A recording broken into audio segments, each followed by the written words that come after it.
Mais où est donc le chanteur Stromae?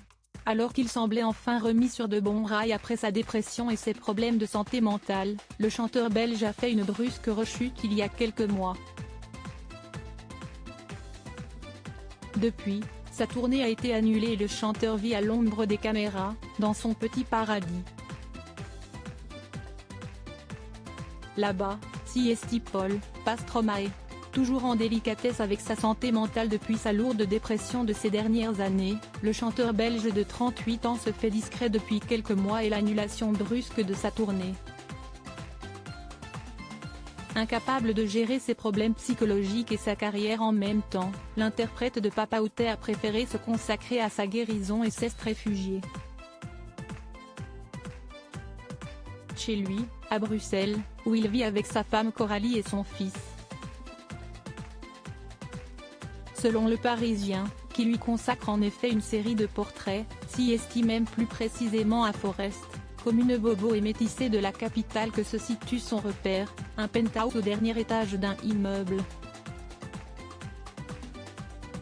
Entouré de ses proches, dont son épouse et son bambin, bien sûr, mais aussi de son frère Luc, également son manager, et ses producteurs, le jeune homme tente tant bien que mal de se remettre sur pied. Et il garde son état de santé très secret, comme le révèle toujours Le Parisien. Ni Luc, ni son producteur, ni aucun de ses proches n'est autorisé à aborder le sujet avec les médias. Quant à ses voisins, ravis de connaître Paul, pas Stromae, pas question non plus de leur poser la question. Burn-out et dépression. Il a été absent pendant quelques semaines mais vient de rentrer. Je l'ai aperçu récemment. On sent qu'il est ravi d'avoir des rapports normaux avec les gens. Il n'est pas prétentieux, têteux comme on dit chez nous.